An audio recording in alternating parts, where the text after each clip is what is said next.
It says, hello, everybody. We're live on air after some technical confusion. I'm here with Eric from Longbox Review, the podcast. Hi, Damien. Hey, Eric. So some people may know who you are, and many people may not who watch my channel. You do have a YouTube channel, which I think is just called Longbox Review. Is that correct? That is correct. Hey, Eric. Oh, so, and I had a some window people may know who you are. I do that all the time. And so Eric has a YouTube channel, and we communicate a lot on Twitter.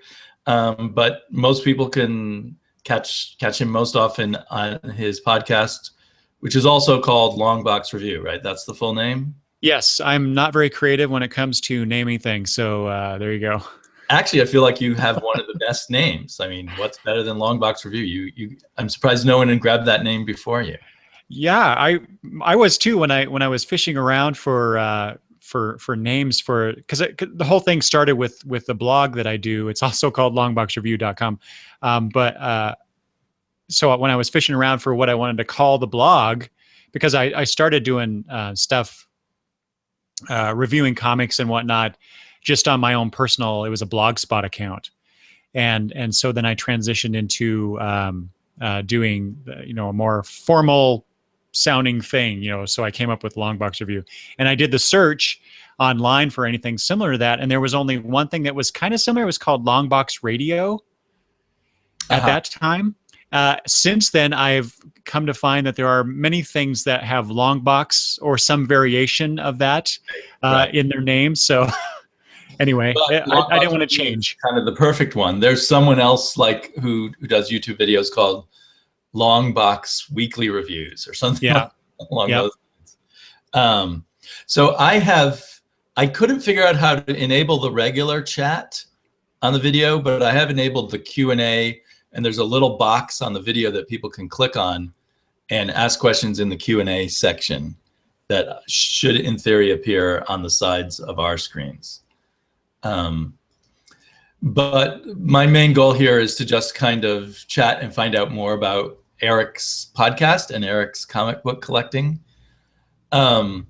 So like all podcasts, I get it on iTunes. People can get it on iTunes, and they can also get it directly from your blog. Yes. Which would be Longbox Review, probably a blog something. Yeah, longboxreview.com is the web address. Oh, you've got your own domain. Yep. That's what the podcast professionals tell you should do. So I'm like, okay, who am I to question that? Right, and thus the big bucks have rolled in. Oh, yeah. Yeah, the big bucks have been rolling out of my wallet, actually. But yeah, I've wondered about that. Like, YouTube basically doesn't cost me anything except when I buy a new microphone or something, which I just got a new microphone for Christmas, so I didn't buy that. But do you have to pay people to host your podcast so that it gets on iTunes and the like? That's what I do. You don't have to do that necessarily. There are ways to get an audio or even a video podcast, for that matter, out there in a feed, which is how iTunes is able to grab all of my episodes. I have an RSS feed, which is generated by the hosting service that I use, where I update or I upload all my episodes, and they already have the RSS feed ready for me. iTunes grabs it, and it's not just iTunes. I mean, basically any RSS reader will grab these things. I on my phone, what I use to listen to podcasts is an entirely different app than the one that Apple has. And so they do the same thing, though. They just grab the feed that is available. But yeah, I pay Libsyn is my hosting service. Yeah, I've heard that name Libsyn a lot. So that must be the standard that people usually use. Yeah, there are other services, but Libsyn seems to have become, like you say, the standard for a lot of people. You pay one monthly fee, and depending on which tier that you're at, you have so many gigabytes or megabytes. I don't remember which one it is, but for you to upload per month, and then every month it resets to 0, and you can add more episodes as you are able to do so. And I assume audio does not take up huge bandwidth, so you can probably put up a lot of audio without spending too much money. Yeah, it obviously depends too on what kind of settings you have your audio set at, as far as the size goes. I tend to do my episodes at kind of a mid-range size limitation, because they're MP3s, and the more you compress the MP3, the crappier the sound can be. And when I first started out, I did that because I was trying to get the smallest amount of or smallest file that I could, because I started out with a different service from Libsyn, and their free service only allowed you a very small amount to upload every month, and so I was trying to get as much out of it as I could. And then I had a friend of mine who listens to the show. He contacted me and said, "Hey, the audio doesn't sound all that great." So ever since then, I bumped it up to a better quality bit rate. Yeah, you get what you pay for, right? So when it's free, you don't get very much. Although we get a lot from YouTube, but we also get a lot of hassles and difficulties.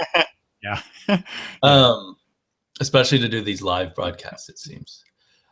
So you've always used a service, then? You haven't tried just doing it on your own and getting into technical details and everything? No, actually, when I first started out, it was the first few episodes. I actually uploaded them to, what was it? It wasn't Google Drive. I think it was the Microsoft, what is it called now? OneDrive? Whatever it was back then before it became OneDrive, I think I uploaded it there and just provided a direct link for people just to see if anybody was interested. But there's no way, unless people contact me, there was no way for me to know what was going on with it. And so I eventually found this other service and subscribed with them. So it worked out. And then I just decided that after some point, and there were some issues I was having with that particular service, and I knew by then that Libsyn was the kind of the gold standard for RSS feeds and podcasts in general. And so I decided to go ahead and sign up with them. And so I moved everything over there. I probably lost some people because that happens if you move addresses, you run that risk. And and so do you get statistics back from Libsyn? Do you know how much comes through iTunes and how much comes through other sources, or do you just have to guess? In general, yeah, that's kind of what they do. If you have what they call their advanced, the advanced information that you get, the advanced stats, I can know the number of downloads, the general geographic location, what people are using to download and what they're using to listen to these things. And Apple is always, right up there as far as that goes. So I assume most people get the show through iTunes. Right. Well, it's a nice central hub to just go to. It is, yeah. I don't blame people for that. I use it too on occasion. First things, like I said, I mostly listen to stuff on my phone now, and I use a different app for that. But I still maintain an iTunes presence, if you will. Yeah, I've tried a few other apps on my iPhone, and they didn't work quite well for me. So I just went back to iTunes, even though I have a lot of complaints with that also. But I listen to you on my commute. Every now and then I do follow a link you post on Twitter that takes me to your blog, where you can also listen to you on your blog. Yeah. Which is good if I want to listen to you at work through my headphones while I'm doing my work. But generally podcasts I listen to in my car. Yeah. I do too, actually. Obviously on my phone, like I said, but so if I'm sitting at work, I'll have my phone, my headphones plugged into my phone, and my job is pretty much like I'm doing now. I'm sitting at my desk, so I sit at my desk at work for 8 hours a day, doing stuff on the computer and reading things. So when I can, I listen to various shows. I wish I could listen. it would have to be listen, because I can't sit there and watch Yes. your YouTube channel or anybody else's YouTube channel. So I wish there was a way that I could somehow plug in and listen to the audio. I mean, I could play the videos on my phone, but a lot of the stuff on YouTube is so visual oriented. So I miss out a lot of stuff. Well, at work, I listen to a lot of YouTube because I too sit at a computer all day long. My job is literally to be on the internet, so I just might as well listen to things on the internet. In fact, they requested that we don't download stuff to our computer, so they're happy when we stream stuff. But see, I'm not even allowed to do that. Yeah, so my job is unusually flexible. So far, cross my fingers. You never know when they might say, wait, people are watching YouTube while they're working. Yeah. And I am not watching YouTube, I'm listening to it. But I do stop and post comments. So the reason I'm a big commenter is I take micro breaks at work to post, a sentence comment. And I'm kind of a typeholic since I'm kind of a writer, editor type anyway.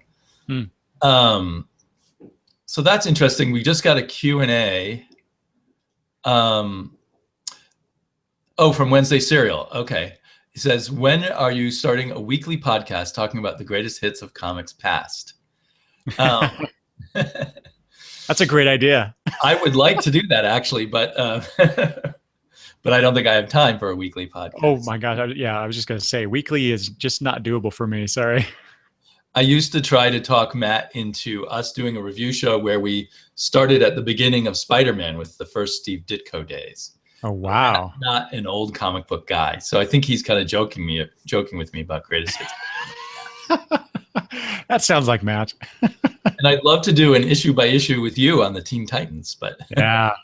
You already did a great podcast talking about your memories of the Teen Titans and how important they were to you. Mm-hmm. And I just wanted to say that whenever I see that there's a new podcast from you, I say, oh, this commute is going to be a little better.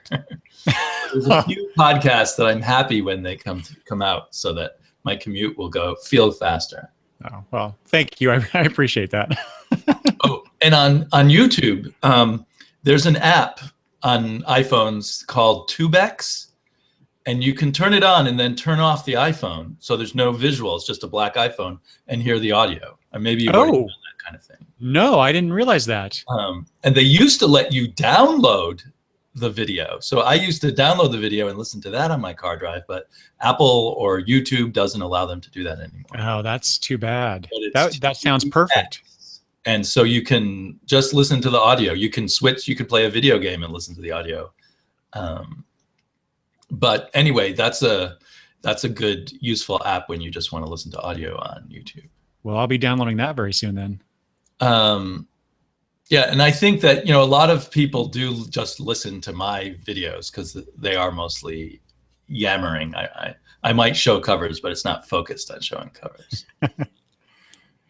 Well, that's kind of why I don't do as many videos as say you and Travis and Matt and other people that I like to watch on YouTube. But mostly I just gab about the stuff that I'm reading about, and I don't think that my face is very interesting to watch for an hour. So no, very so few. I do the audio. Interesting the face.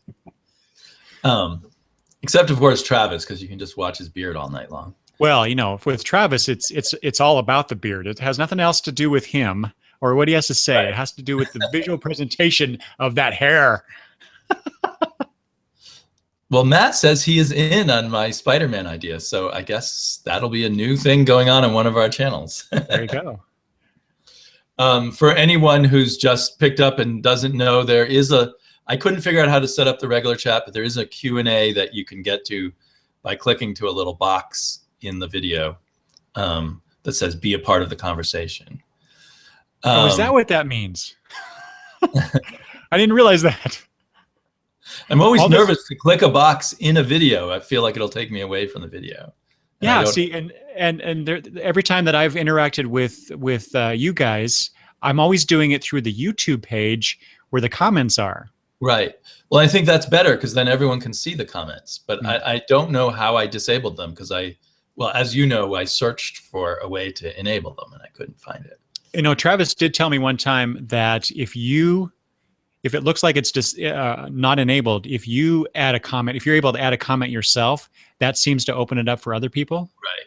And I'm not able to open a comment. Oh, okay. So there's something weird going on there. Yeah. And that used to work. That used to be how I did it. But YouTube keeps slightly changing things. See, that's my problem with it.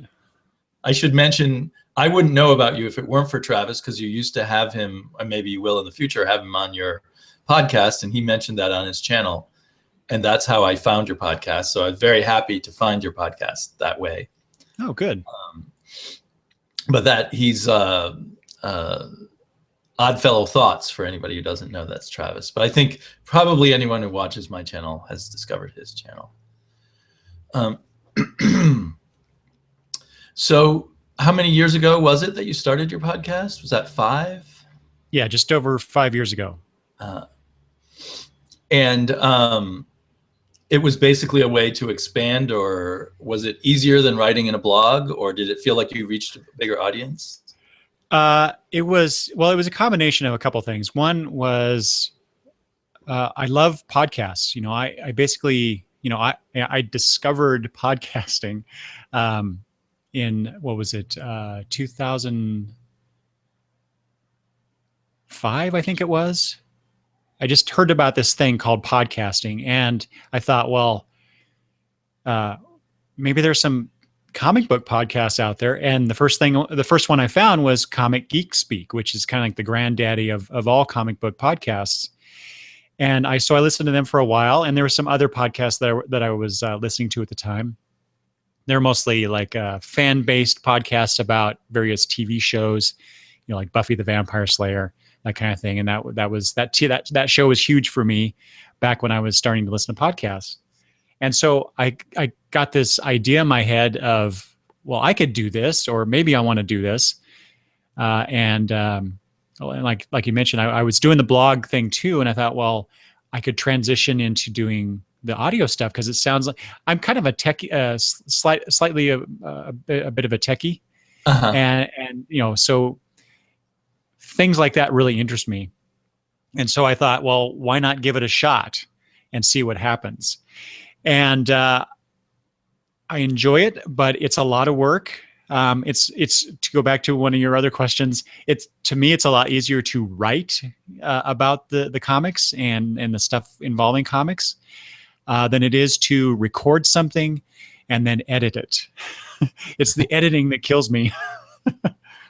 Yeah, and I was going to ask about that soon. Have you ever tried unedited podcasts? Because that's all I do, unedited videos, and it seems to work okay.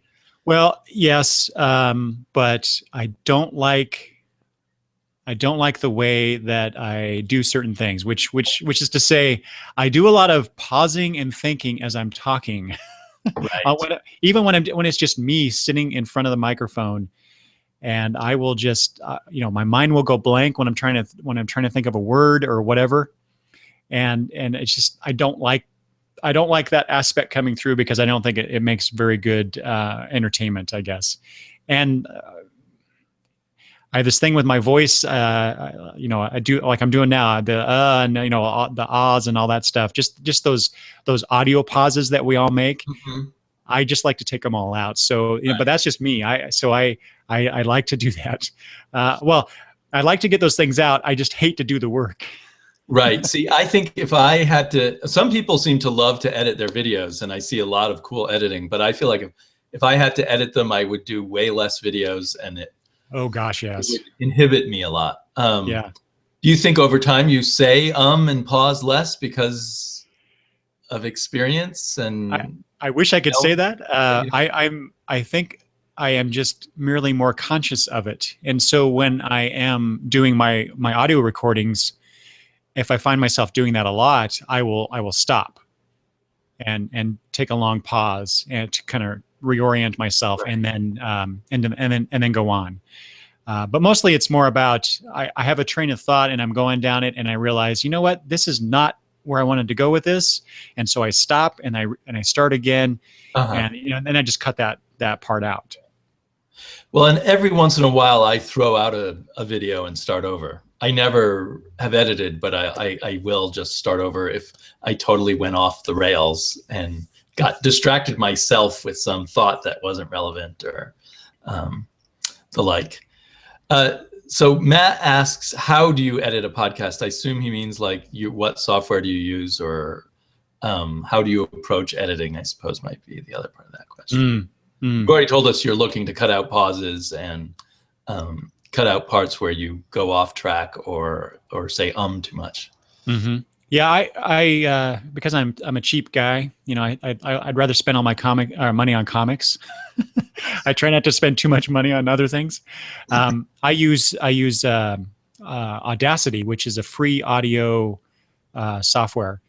I use Audacity to record. I use Audacity to edit, and it's just a matter of once I record something. And actually, this morning, Damien, I recorded the next episode of the podcast. And it was coming up to the wire for when we were supposed to get together. I'm like, I got to hurry up. But I was doing that. I recorded it, saved the file, and then later this week I'll go back in, listen to it again, or listen to it all the way through. And as I'm doing that, I'll cut out those ums and ahs and the long pauses and the trains of thought that I don't want in there, and just cut them out. And then I'll save the file as an MP3 eventually, and then upload it, and then it'll be out for people to listen to. So you get to listen to yourself a lot. Like, do you have to listen to yourself over and over again to find those parts? Oh, boy. Yes. It's. I hate it. I hate listening to my own self-talk. I know, that's also painful for me. So another reason I don't edit too much, or don't think about editing too much. Terrence is watching too and has left a comment through the be a part of the conversation link. He says it's a benefit of doing these types of things, I think, helps you slow down a little and get your thoughts together. And he says he's bad for ums and ahs as well. It's a tough habit. It is. There are some people who seem to manage to just eliminate those, and I guess they can go on to professional radio and TV. But yeah, I guess I'm certainly not one of them. But and have you seen? There's a guy who does videos now named Chad's Attic. They are very well edited videos and with a very good camera and everything. But he never says at all, and I'm just amazed at how smooth his diction is. And I think maybe he has worked in TV or something. Yeah, I'm always jealous of those kind of guys. Yeah, I recommend Chad's Attic a lot, even though part of me only wants to recommend people with the lo-fi aesthetic. That's my excuse. Lo-fi as a hip thing. Homegrown. That's what I like. Yeah. I'm literally in my basement doing this. So that's what I like too. And I do find, I think, which Terrence was kind of talking about, is you do sometimes find out what you think about things by talking about them. Like your thoughts start bubbling up, and you just start having more thoughts than you thought you had on a given subject. Mm-hmm. Yeah, I find that a lot. Thing when I type too, because we both said we're kind of natural, written verbal people. Mm-hmm. Yeah, it's. I'm always surprised at some of the things or some of the directions I go in when I start talking about things, because when I'm planning an episode about a particular topic, whether it's a particular comic or some idea in it, I'll have just general thoughts, because I don't like to script things out. And I've listened to shows where basically they script everything out, and you could just tell. Yeah.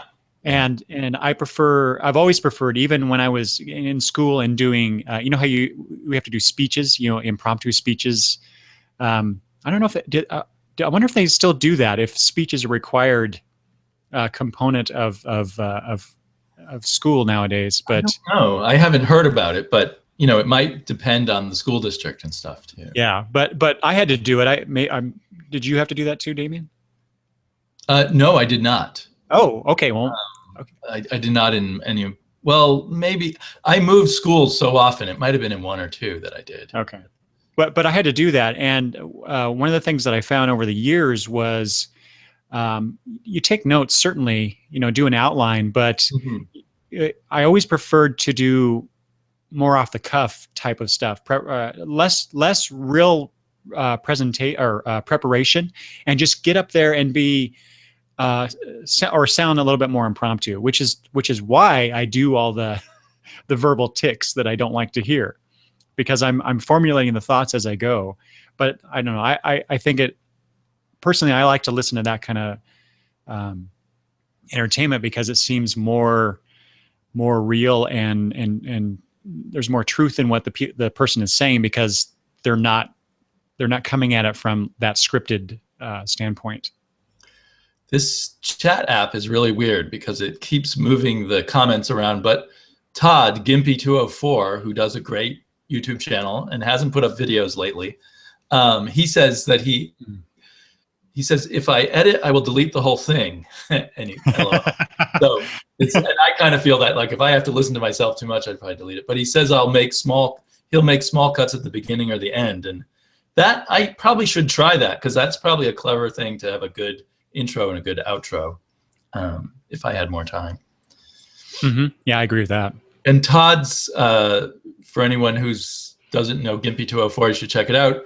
His things are very improvised. He gets a little tipsy, or sometimes a lot tipsy, and just goes at it, and sometimes with hilarious results.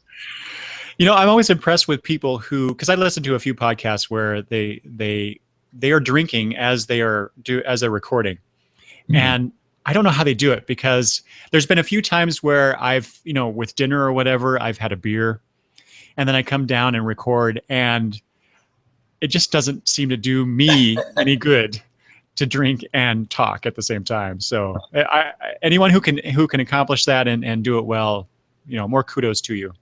Drinking probably would work for me. I'm kind of a happy drunk, so. But it definitely works for Todd, but hopefully his liver will forgive him. So you've been doing it for 5 years, but you've been a comic book reader since, 9 or 10 years old or so? About there, yeah. It was in late 1978 where I became a comic book lover / collector. And that was Spider-Man? Was that your first comic? There were 3 comics that started it for me, because I bought them all 3 at the same time.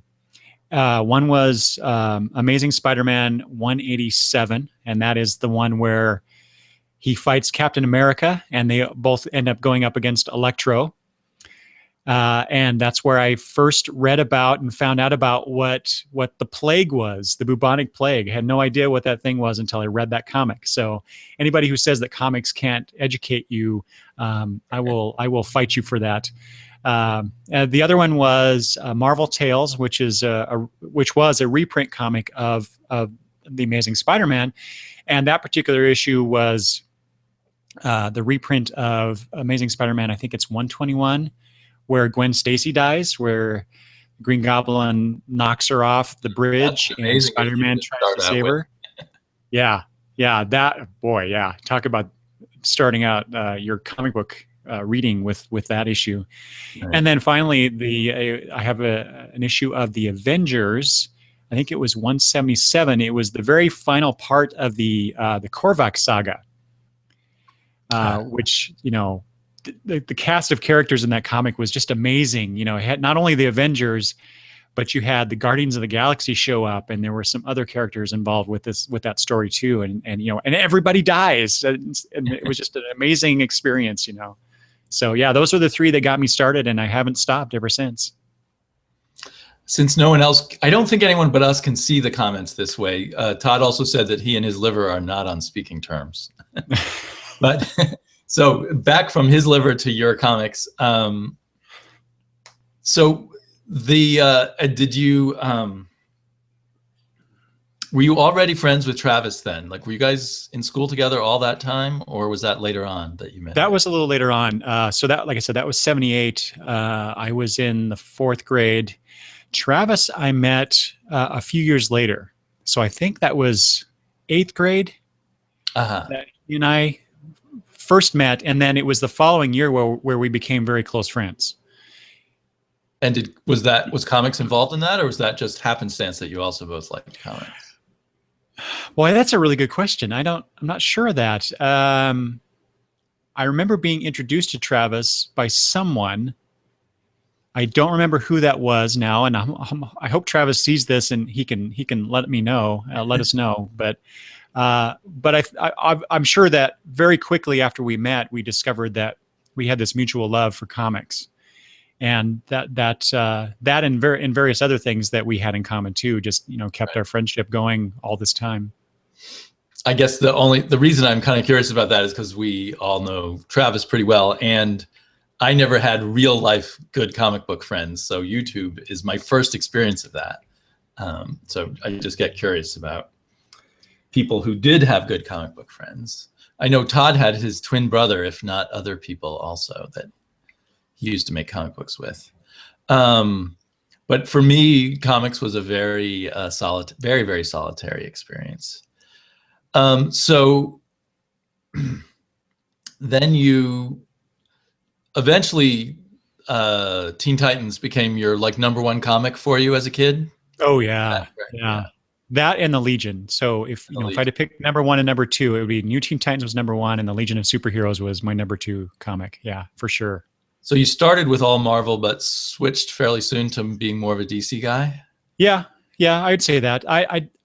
This question has long been on my mind. Is like I don't remember what my first DC comic was. I really don't, which is so odd because I am such a DC fan now. Right. Like you say, quickly got into DC Comics and became a fan. And but like I said, a large part of that had to do with the New Teen Titans and the Legion. So yeah, and I think DC Comics became much better in the early '80s than it had been in the '70s.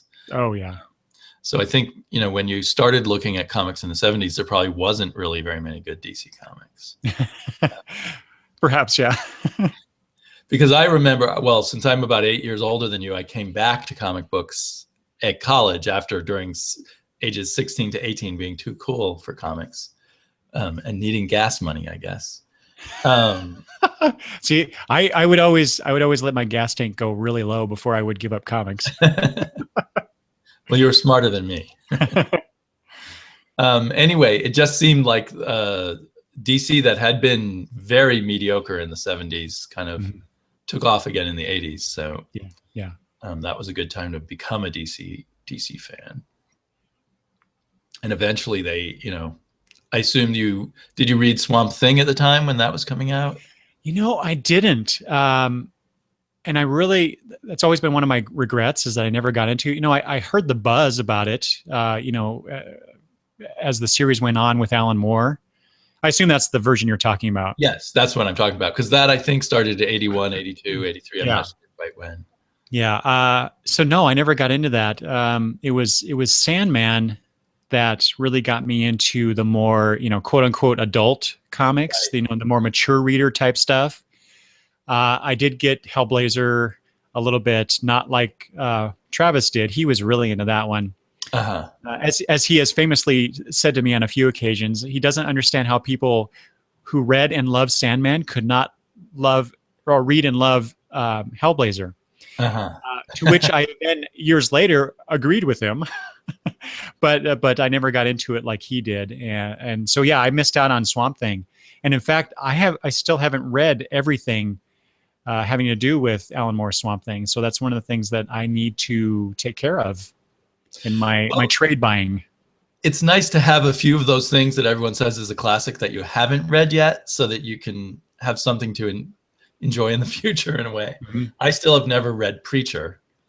And I've only read a little bit of Hellblazer actually, but other than Travis, I'm not sure if people rave about Hellblazer the way they do about Preacher. So I definitely feel like I ought to read Preacher. Yeah, that's a really interesting thing because, like you, I didn't really read Preacher. I read the first 6 issues of it and decided that it wasn't for me at that time. But I know a lot of people love that series.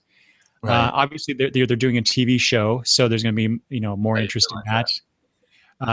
Yeah, who is it? I think it's AMC that's doing Preacher, I want to say.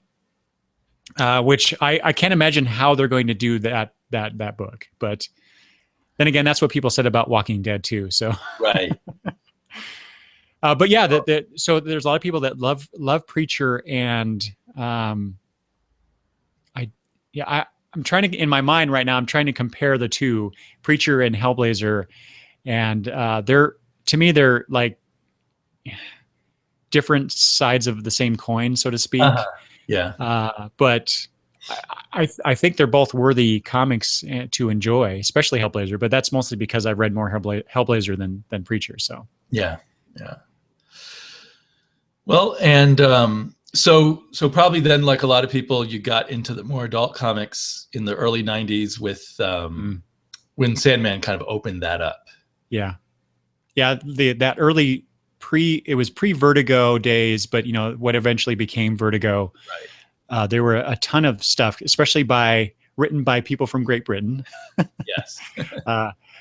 Which I enjoyed that. I just the different perspective and the themes, like I said, the more mature reader type themes that they were exploring, and just the more or less avant-garde fiction tropes that they were employing and they were exploring. I really dug that, because that's the time, the 90s was when I was in grad school, and I was being exposed to all sorts of different kinds of fiction, postmodernism and things like that. It's just like, right. It just blew my mind. And at the same time, I'm reading comics that are essentially that kind of stuff. And so it was a wonderful time for someone who loved reading, which I did, and I still do. Unfortunately, I don't have as much time now. It's amazing to me that nowadays I'm not in grad school. I'm not teaching essay writing to college freshmen, and yet I feel like I have less time now than I did when I was in grad school. It's bizarre. Well, there could be a couple of different reasons for that, including the resilience of youth. Well, there's that. Yeah, you might have been able to go without sleep more. I'm certainly finding that. Mm-hmm. But it might be that you have a busy job and you're raising children. You have to keep your wife in line. Probably that's a lot of work. No. Well, probably the other way around, but yeah. I'm just trying to cause trouble. Keep her happy is what I have to do. Yeah, well, it seems to me like right around the time when Sandman was taking off, that's when you started seeing a few trades too. So you could actually start reading Alan Moore's Swamp Thing or other things like that. And I remember like I would assiduously collect, each Sandman was like a 5 or 6 issue story, and I would assiduously collect each series and then read it. And then suddenly I realized, oh, they're publishing them in books afterwards. And so at some point, I think I switched from buying the individual Sandman to buying the trades. Wait, so you would wait for the storyline to come out in issues and then go get them, or you would get them as they were coming out? I would buy them, but not read them, and read them all together, because I suddenly realized they were like novels. It was like a series of novels. Oh, interesting. That's an interesting way to do it. Pretty new. I mean, there were comics with continuing stories, like the X-Men was an endless soap opera, but there weren't many that were discrete stories by then. So for me, there was a transition that I associate with the Sandman era, from you have to buy these things in individual issues to you have a choice of reading them as books. Although it probably wasn't till the very modern era that you could count on every single comic book coming out in multiple. So it used to be a gamble with, will you be able to, if you don't buy the issue now, will you ever be able to read this? Exactly. Yeah. Now we're in a very different era. Yeah. But I just associated that with the fact that you didn't read Swamp Thing when it was coming out. But once that Vertigo thing took off, you probably were looking around and you probably read Watchmen and said, what else did he write? Or yeah, that's true. I'm thinking that Watchmen was probably wasn't my first experience with Alan Moore, but it was definitely a transformative experience. And I then sought out just about everything else that he wrote, and still do, actually. The guy's a wacko, but his writing is just phenomenal. So I'm willing to overlook some of the craziness. Yeah. I'm more and more developing the theory that if someone is really a genius artistically, there's going to be something else wrong with them. Mm-hmm. I don't know if there's any, genius that I've looked into that then turns out to be a reasonable person. The Picasso effect, I sometimes think. Yes. This is why I know I'm not a genius. Well, at least you're a reasonable person then. What if you were a genius and you were a dick? Yeah. That's right. I guess if you're a dick, if you realize you're an asshole, you can just say, well, that's because I'm a genius. No matter. That's my excuse. I'll tell my wife that.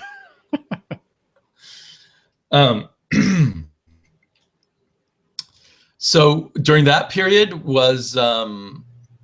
did you kind of move away from superheroes?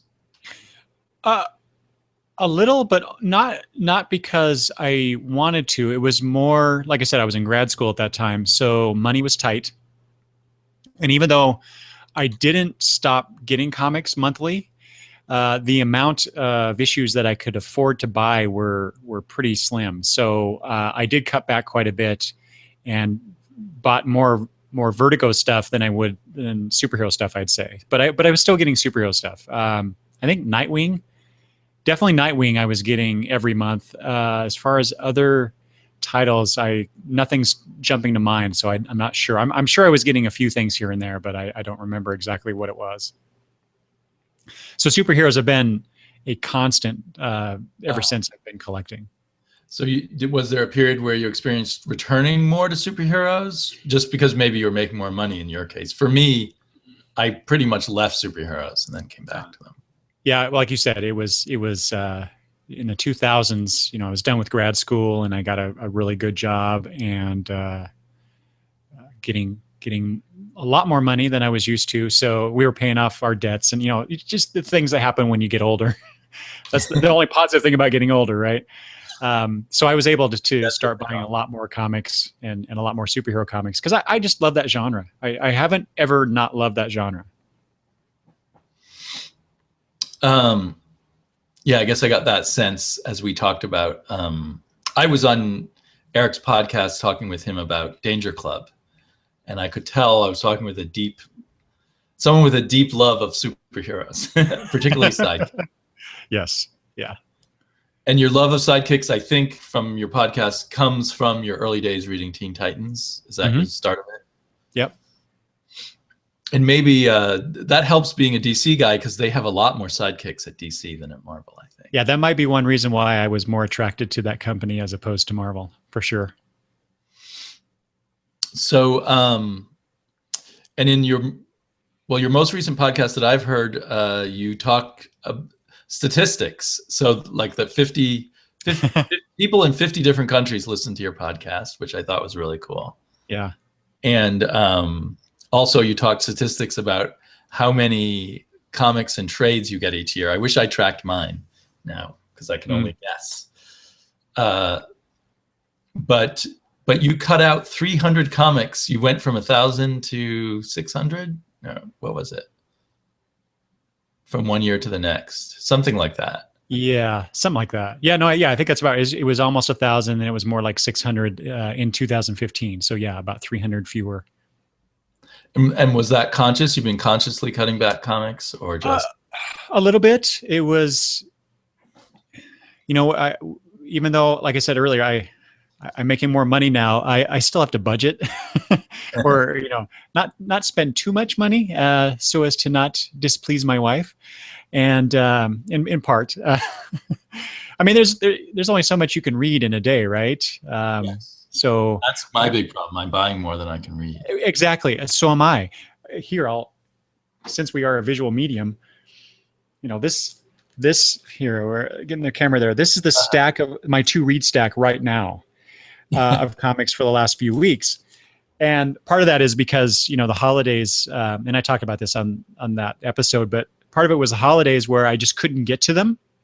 We were just too busy with family activities and holiday activities.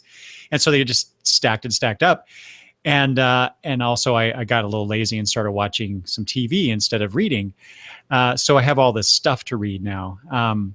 But yeah, despite that, all the stuff I still have to read, I'm getting a lot, I think, but I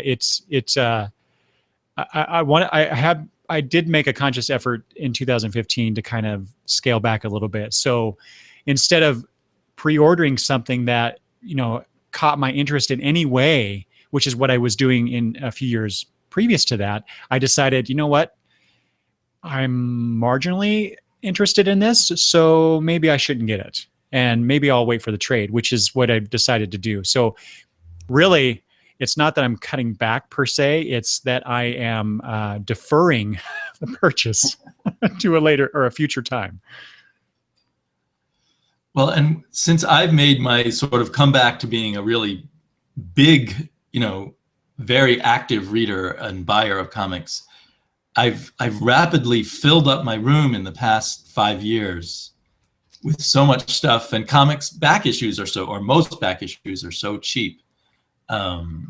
As you've heard me talk about my 50-cent bin adventures and stuff, that I just have.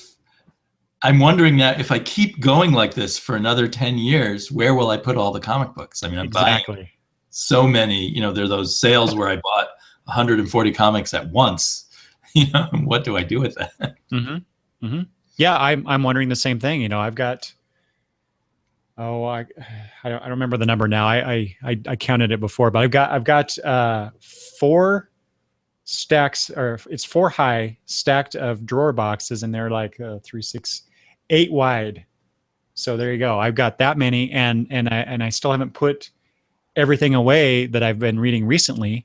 So I'm going to add another at least 1 or 2 drawer boxes in my collection here. So, and that doesn't count all the trades I have on the bookshelves across from me over here. I have the same thoughts, Damien. I don't know what I'm going to do other than convince my wife to let me take over the bigger room that's downstairs. And so far, she's been very resistant. I don't understand why. Why she's doing this to me. Well, and me and my wife don't think this is our final house, which is another thing to think about for me. Is like, gonna have to move all of these things. That's right. Oh, that's the worst. If this were the last house I was going to live in, then it would just be my daughter's problem after I die. Yes. But I love getting more and more. I think it's because there's so much available now. I have this comic book lust I can't seem to control. Well, so yeah, let's talk about that, because I'm always interested in the idea of the comic collector mentality, and mostly by that I mean mostly we have to have everything, whether it's all the issues in a particular run, or all the issues of the title, or just for whatever reason we get this bug in our brain that we have to have this thing, whatever this thing is, right? And one thing leads to another thing, because you're reading this comic and you realize, oh, this character was in this other title and in this storyline, and whether you collect characters or particular titles, or you follow the creators, the artists and writers. I don't know about you, but it's a problem I have, because I've got all this stuff and so much to read. I could take a vacation for 6 months and probably not have read everything that I currently have to read in my collection, including all the back issues I've gotten. And trades online are, I spend too much on them, but individually they're very affordable now. And individually hardback, I used to not think about hardbacks because it just sounded too expensive. But if I get them 40% off or something like that, or sometimes 50% off, it's like, okay, why not get this beautiful trade? And I've always wanted comic books in hardcover, and I've always wanted them in large sizes. And then there's have you gone for the artist editions yet? That's another route of insanity that I've explored a bit too much. Only because they are a little expensive, and then they're big. They're huge books, and where am I going to store them?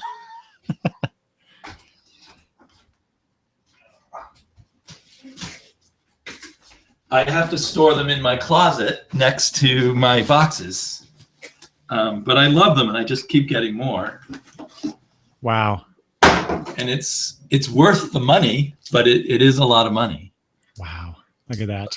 You know, at least I'm not spending them on key issues that have been slabbed, is what I tell myself. I think I once bid on a slabbed comic. I worry if that became an interest, that would be problematic. Yeah. My son-in-law's father he's that kind of a collector. He's interested in key issues and the value of them. And so he'll flip books. So he'll get a book of a certain value and then decide that he wants a better version of it, a better copy, and which is great because I have benefited from that, because he always contacts me and says, "Hey, do you want I'm getting rid of some issues. Do you want first stab at them?" And I'm like, "Yeah, thanks." So that's always nice. But I guess I have a problem with buying slab comics because comics are meant to be read, not adored. It is a way to, and I'm generally that way too, but I can understand that some people might, like people like stamp collecting. You don't read a stamp, you appreciate it, and then you store it carefully or something. That's true. Slabbing comics seems more like, more like that, more like stamp collecting or something, or baseball card collecting. I suppose. But I do feel, maybe because so many other people are making videos on it now, I don't really, I'm playing devil's advocate with myself, but I can see that they're like little trophies of your comic book collection. And so I can imagine, I feel like a lot of the people I'm seeing talking about them on YouTube are hoping to flip a lot of them and then buy more comics. And that seems like a pyramid that could fall down rapidly. Well, yeah, that totally makes sense to me, that if that's your goal is to flip something and obtain something else, I have no problem with that, of course. It's just that if you have a slab comic that that you want, that you've coveted, the fact that it's in that case, it's like, right. So there's something, to me, just to me, there's something wrong with that. Reader's copy. Well, okay, there you go. I guess that totally makes sense. And you should not have said that, Damien, because now I'm thinking about doing stuff like that. Thanks a lot. You might want, like, as a trophy, you might want, a slab copy of Teen Titans #1, or don't even go there. The issue with Tara where she becomes evil, or whatever. Some key issue that you like. That is a rabbit hole I do not need to go down.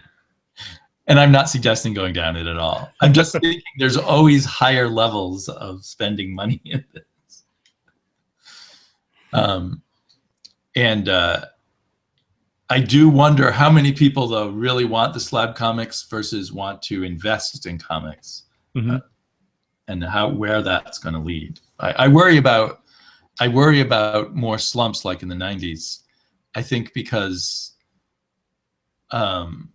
mostly because, Marvel and DC survived, but most of the other comic book companies died because of that period. And of course, Marvel nearly died. So I don't think we'll have the same kind of bubble again, but we might have some other kind of bubble. Yeah, hopefully they've learned from the past, but you never know. Because there's a lot of the stuff with the variants and stuff is playing on that collector mentality. Yeah. And my understanding is, from what some people have said, that if you wait 6 months, you can buy all these expensive variants cheaply. They actually all lose their value. Yeah. And it also makes me sad if people are getting all excited thinking they're investing money and discover they've lost their money, and then they hate comics or something like that. Yeah, exactly. Damon, there, I just saw some comments pop up here. Where'd it go? Yeah, I'm with you. This interface is weird. Gimpy204 says, "I want my comics stinky and readable." Yes. Some people call it sexy grade. There you go. Yeah. And Chad, is this the Chad that you mentioned before? Chad KWDL? No, that's a different Chad. Oh, okay. So my to read pile is taking over my life. Yeah, I feel the same way. I don't even see that comment. What did he say again? Say it. My to read pile is taking over my life. Yeah, my to read pile is getting enormous, and like you, the holidays kind of throw it all off. Mm-hmm. I thought, hey, I'm taking time off from work. I should have time to read comics, but actually, I'm traveling around the country and all kinds of things going on. So, what's your, on your podcast tends to focus on certain things. So, what does your to read pile look like? What kinds of things are you reading these days?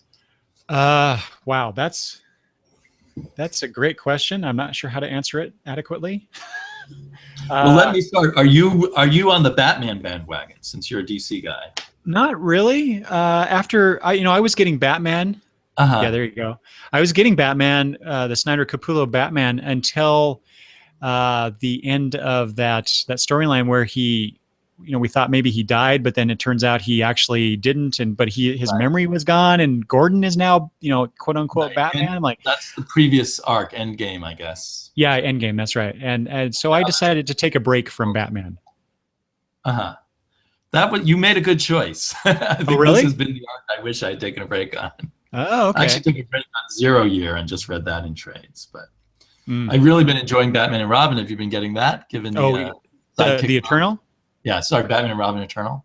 Yes. I'm enjoying it because it's focused on Dick Grayson and the other Robins over the years. Right. But I don't know, the story itself has been kind of a little rough for me, but it's an interesting idea. What they're doing with Batman and the antagonist of the story, I forgot her name, Mother. That whole idea that how they supposedly colluded, at least as far as I have read in that story. Right. You're probably a couple of issues behind because you get yours twice a month.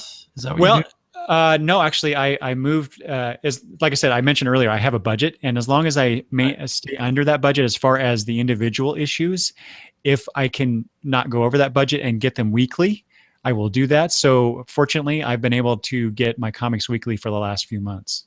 But I'm always a week behind. So whenever I see Travis on Twitter talking about how he got his comics on Friday, just 2 days after they have come out, I have to wait another 3 or 4 days before I get those comics. So I'm always behind. Well, I've been enjoying the Batman and Robin Eternal, and I assume that there'll be some clever explanation for Batman and his relationship with Mother. Mm-hmm. But and I'm quite positive you get Grayson. Oh yeah. Which I have just dropped, but I'll probably pick it back up when the real writers return to it. Oh wow. I dropped everything that was involved in the Robin War. Oh really? Yeah, I just was not interested, and I didn't want to buy more comics. So I decided, well, I'll use this as an excuse to buy less. See, I took the opposite approach because, it's Robin War. How can I not be interested in that? Right. So I went all in. I got all the tie-ins. All the different parts of the story that went across different titles. I will admit, it's not been as strong as I would have liked, but it's been an interesting experience to go into a small event like that, a story-driven event like that, and get everything associated with it. Right. At least it wasn't fun. Too big. I mean, to try to get everything from Secret Wars would be. Oh gosh, no. Yeah, I read that, but only that main title. I ignored everything else with that. I have now kind of made it a comic book survival rule to myself that if there's a big crossover event, just skip it. Because when I've tried to be part of these events, I've gotten so disgusted by the end that it hinders me from just saying no more superhero comics at all. So I just thought, even though it was kind of painful to stop picking up Grayson and Robin, Son of Batman, which were the two involved that I dropped both of them, and now their creators haven't come back yet, so I'm just waiting for those creators to come back. Yeah, I'm a little nervous about Grayson. Without Seeley, King, and Janin on that book, they've been such a solid team, and visually it's just gorgeous, right. And it's been a great story. So yeah, with these other folks, I mean, I'll get it just to see how those other folks are doing. But it does help that both Seeley and King have said that basically they'll be back. True. Yeah. So maybe I will fill in the issues that I may backfill the issues. Since I have lots of comic book stores near me, I can play these things looser than you can with your mail You're order. so lucky. So lucky to have that. Well, but I pay more than you. But so I may go back and fill in those other Grayson issues after that without Seeley and King. If I hear that I need to, YouTube helps me a lot too, because I can sort of tell from watching other people's videos whether I should go back and get those issues. Mm-hmm.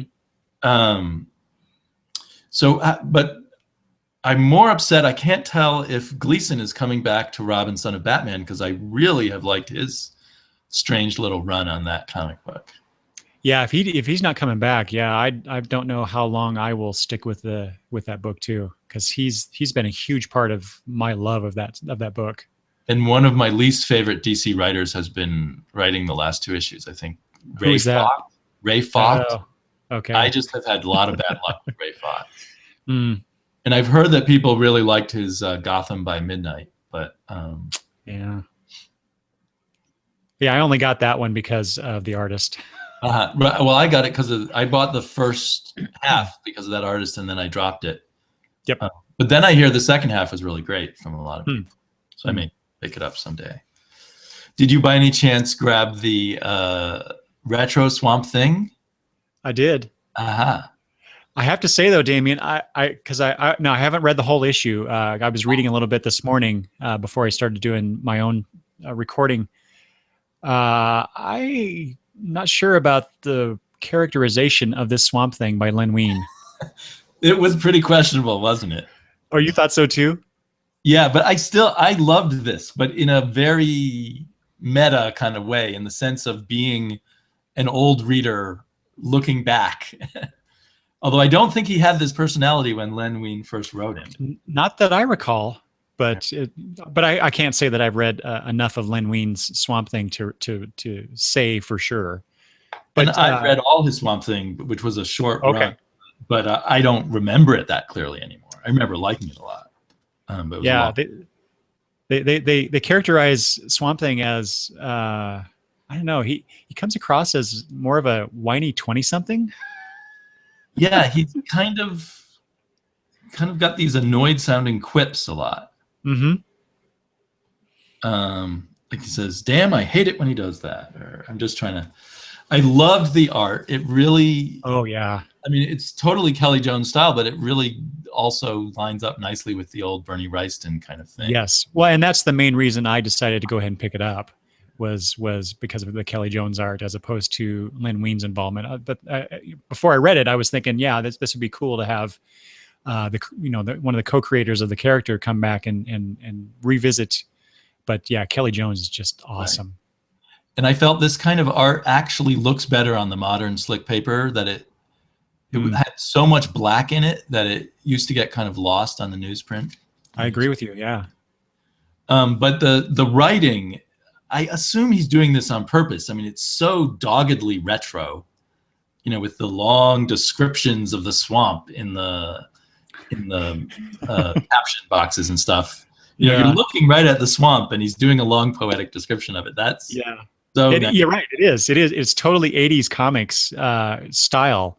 But Wein was, to me, he was just waxing a little too close to purple prose with that beginning part. Yeah, but I thought he was doing it on purpose as kind of an homage to himself and other writers from back then. I guess. I don't disagree with you. That's an homage. But does he seriously think this is the way to write a comic book, or does he think he's kind of doing a take on a kind of comic book that doesn't exist anymore? Well, if that's the case, if he's playing with it, I'm not responding favorably to it. Well, I got in the right mood and I responded very well to it, but it definitely was, it was like DC in 1971 or something, DC horror in 1971. Are you reading much Marvel? Have you tried Daredevil, the new Daredevil? I have read the first 2 issues of that. Which is what I read too. Yeah, that's yeah. right. What do you think about that? Charles Soule's take on the character and the situation. It used to be that people who wanted to write Batman would write Daredevil if they were at Marvel. That's right. That's what this feels like to me. It feels like a very strong Batman comic with a sidekick and everything. Not identical to Batman. The sidekick's not like Robin, but still. And the kind of villain that he has does remind me of, back when Batman had a lot of semi-supernatural kind of villains. It reminds me of that vibe with kind of the Kelly Jones period Batman, perhaps. Yeah, yeah. What was your take on it? Well, I liked, obviously, if you have a sidekick or sidekick-like character, I'm immediately my interest is piqued. But I got into this, and I have to say, I want to preface this by saying I love Charles Soule's writing. He did a run on Superman, Wonder Woman that I thought was just fantastic. So I know he can write, and I know he can write relationships really well. But I get to this Daredevil, and and this is the collector mentality. Part of that collector mentality too is like, well, we have seen this character presented a certain way with the Wade Samney run, and then you get to Soule's take on the character, and I'm wondering, who is this character? I mean, he's called Matt Murdock, and he's called Daredevil. I almost said Batman. He's called Daredevil, but it doesn't seem like they've continued the continuity. Right. They haven't. They've just thrown it out. They've mentioned there's some secret way he made everyone forget who he is. Yeah. Except for Foggy Nelson, who hates him now. Right. So so I'm intrigued at those little mysteries like that, but at the same time I'm going, what happened in the character that I've been enjoying for the last several years? It feels like a total reboot, like a whole new. It's like he used to be a Democrat and now he's a Republican. There you go. He used to be a vegetarian and now he eats meat. I mean, it's just a complete reversal. It seems like of it. And he used to be a defender and now he's a prosecutor. Yeah, that's bizarre. I mean, I don't mind the difference like that. The new take, considering what they did in the Wade Samney run, with him basically being disbarred in New York, and now he's back, but he's a DA. I mean, that's interesting from that standpoint, but I don't know, that I'm not feeling it with Daredevil, and that's one of my favorite characters. Well, I really loved the Wade Samney run, and I can't imagine that I'm going to think this is as good. Luckily, I heard other people hating on it before I read it, so I knew to expect some radical change. So I went into it I cleared my mind and said, I'm just reading this as a Charles Soule comic book, however you say his name, and not really as a sequel to the Wade Daredevil. Well, I don't want to suggest that every, relaunch of a book, new number one or a new creative team has to bring everything over from the previous run, but it seems like such a radical departure from what we have seen that the character is almost unrecognizable to me. Yeah, I agree with you completely. He is unrecognizable, and it is very jarring, particularly because it was such a popular run with its readers, the previous run. I kind of wonder if that is basically the peak of Mark Waid's career, that run. I mean, I've liked other things he's done, but I can't think of anything else that I loved as much. Oh, really? And I generally, this is horrible of me to say, but in my current reading of things, I feel like these writers who I liked at DC, when they go to Marvel, I often don't think they're doing as good work, even though Marvel seems more daring and experimental now than DC. So I haven't read as much Soule at Marvel, but what I have read I thought was less impressive than what he wrote at DC. Like, I really liked his Swamp Thing too, and I even liked his Red Lanterns. I don't know how many people read that. Yeah. Speaking of experimental, have you been reading the Omega Men, which may tie into your 80s reading days? and the, let me grab it. And the spiritual companion to that, which is the Vision. Aha. Yes, I've jumped on the Vision. People gave me codes, and I've broken down and bought a copy. Yeah. But yeah, I have been reading Omega Man, and I say spiritual companion because they're written by Tom King, and he has a very distinctive style, which is different on Grayson to some degree, but that's because Seeley and King are co-writing that book. But when he's on his own, it's I want to say almost unlike anything else on the stands. The way that he writes, the way that he approaches story, the way he approaches characters, it's really cool. Although it does remind me of this Daredevil, because it's a radical, both of those books are a radical disconnect from the universe that they supposedly exist in. Mm-hmm. That's true. Vision feels like some underground artist doing a take on the Vision rather than actually this exists in the Marvel universe. Well, and who's the artist on that too? Because they do. The artist evokes that style, like you said. Walter, yeah, with Jordi Belair doing the colors. Yeah, it's definitely a distinctive look for the character. And Marvel has kind of deconstructed some other characters recently, like Hawkeye, but this seems to take it up several notches from that. Mm-hmm. And Omega Men, just totally makes you question any concept of heroes or good guys or anything. Although that's been started to get a bit too confusing for me. I don't know if you've read issue 7 yet. Yes, I think I have. Issue 6 and 7 were a little hard for me to put together into the whole tapestry of the story anymore.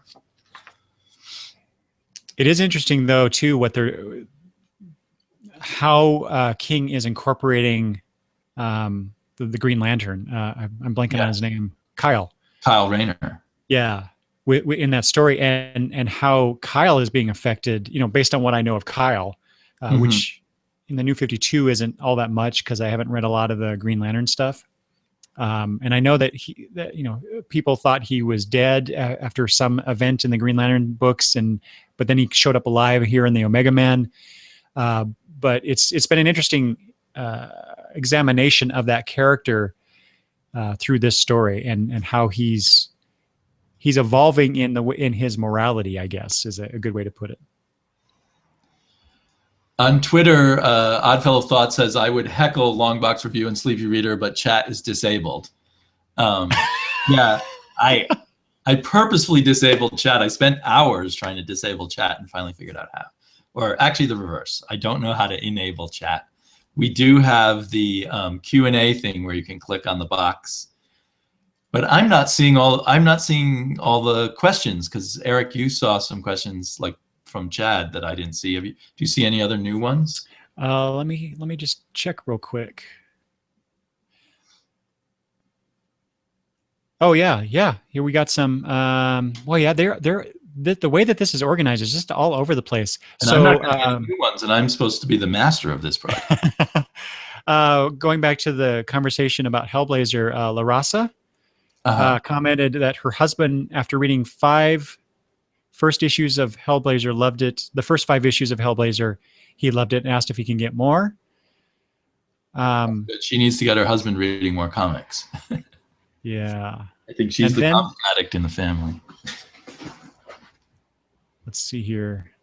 Oh, Comic Crack said, honestly, if I didn't have a comic shop near me and had to order comics online, I don't know if I'd be getting any.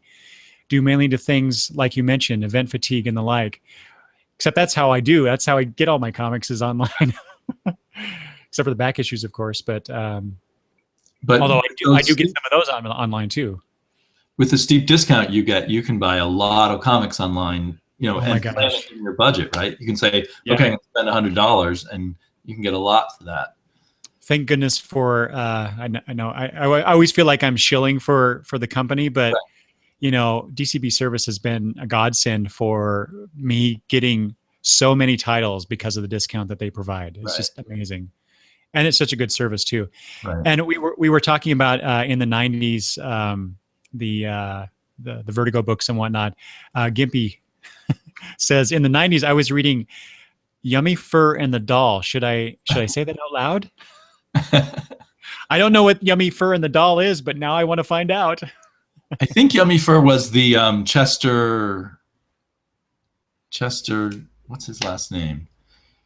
The guy who did Paying for It more recently, the underground Canadian artist. He's very good. Not Chester Gold, Chester something.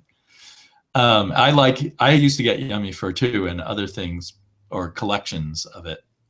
In the 90s, a lot more of these kind of more undergroundish alternative comics seemed to show up in the comic book stores around me than they do now, until the crash sort of put all the comic book stores out of business. Mm-hmm. But I kind of miss that kind of thing.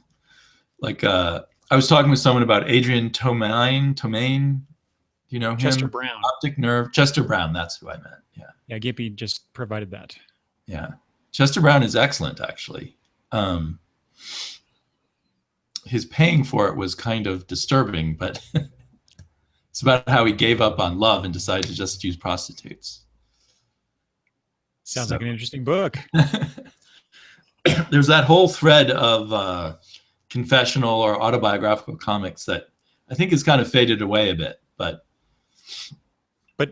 they should do more. Because I love that. I love that kind of stuff. There's a book that, in fact, I just talked about this on the episode that I recorded this morning, that Paul Dini wrote.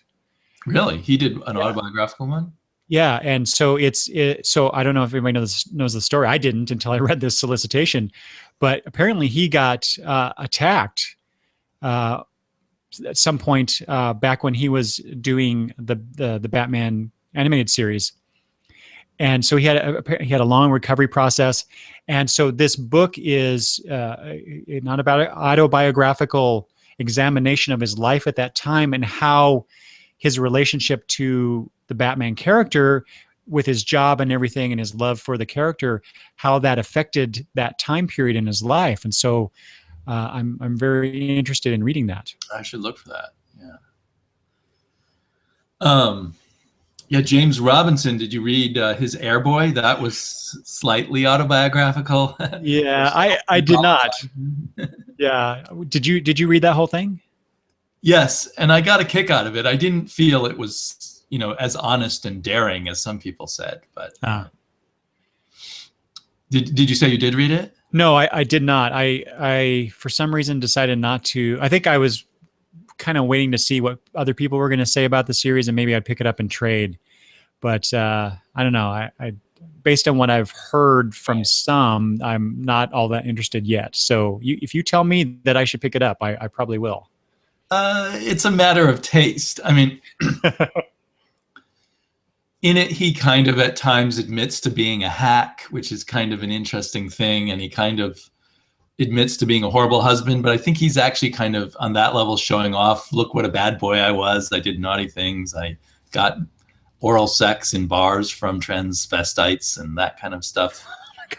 I think he's just proud of that, if he really did all those things. And also the drawings exaggerate the size of their genitals, and a lot of genitals in it. So okay, it's an interesting oddity in comics because he's kind of a mainstream writer doing a take on what those underground artists usually do. I was going to say, I appreciate avant-garde, but that sounds a little too avant-garde to me. I kind of get a kick out of it. It's like Henry Miller or Charles Bukowski, if you want to. Okay. English major area, mixed with a little bit of comic book insider-y stuff. Are there other DC comics that you're reading lately that stand out to you, or did we cover? Oh gosh, there's so many books that I read and I talk about, but then as soon as someone asks me that question, everything goes out of my head. Did you pick up? Are you getting Poison Ivy? No. Although I did get so that the Harley Quinn, what is it called? The Little Black Book or something? Yes, that one. I decided to pick that first issue up and enjoyed it. So I'll be getting more of those. Just I like the whole aspect of the team up aspect of it. Although the Harley Quinn has never been a character that I was really that interested in, other than the character that was in the animated series. I loved her, but the more recent version of that character is like, yeah, she's okay.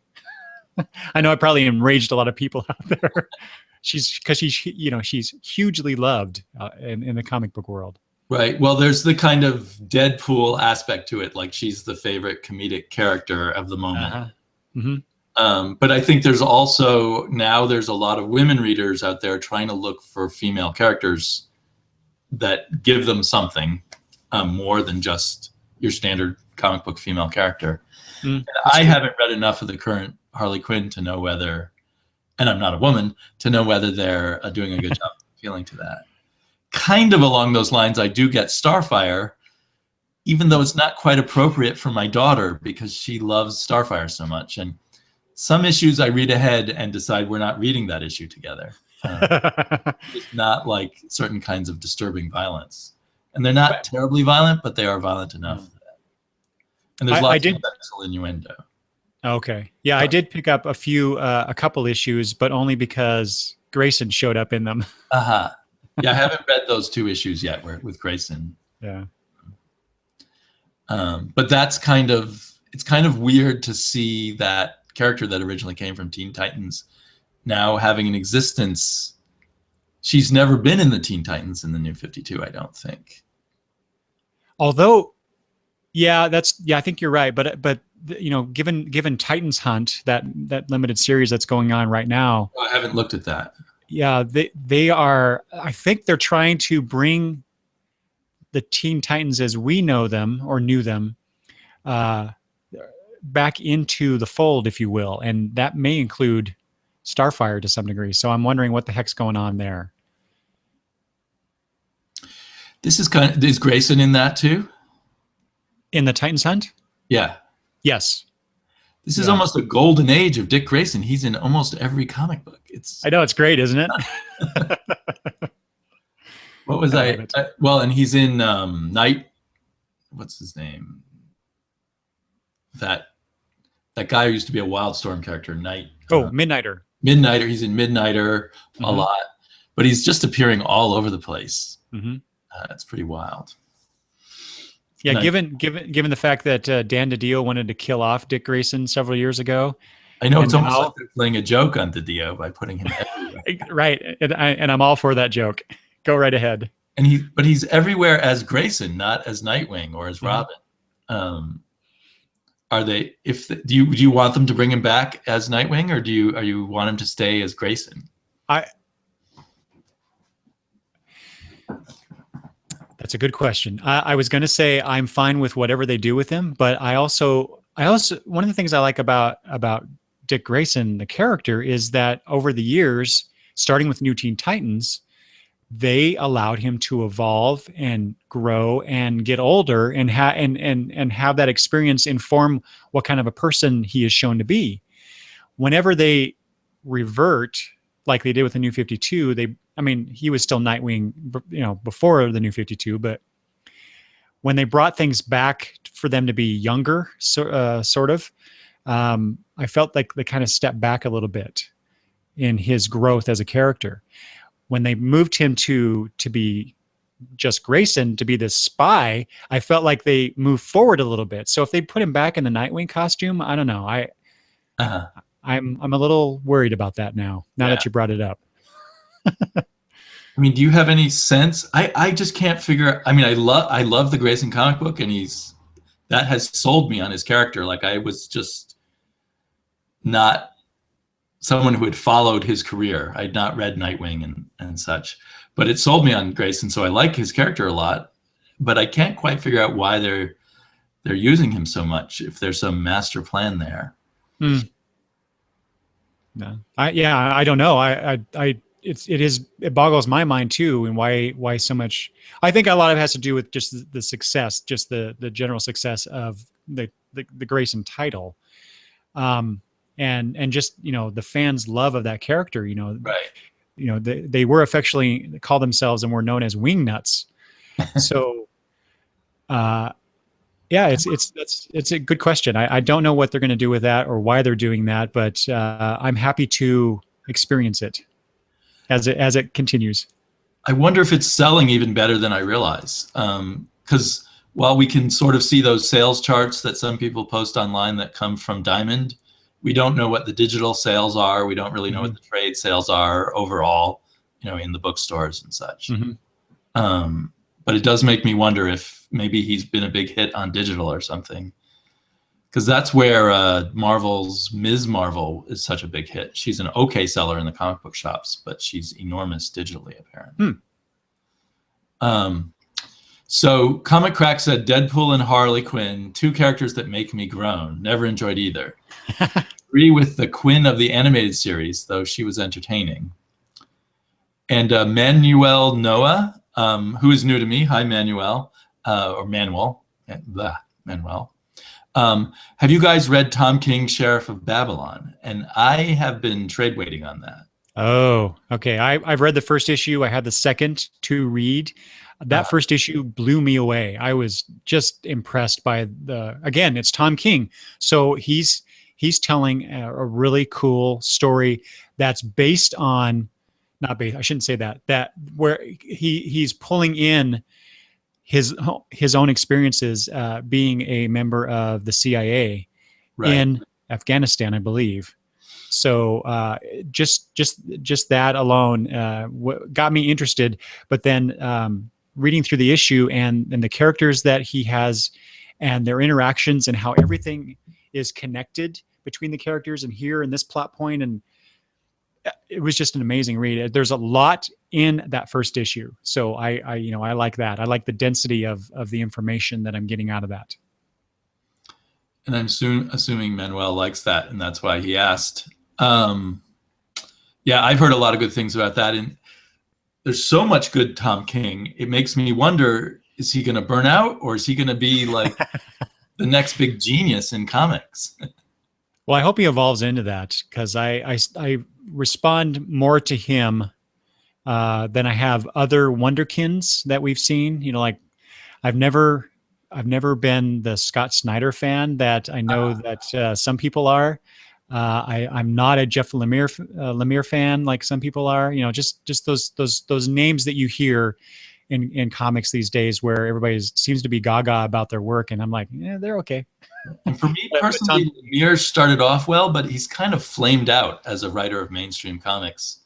I don't care about his mainstream comics anymore.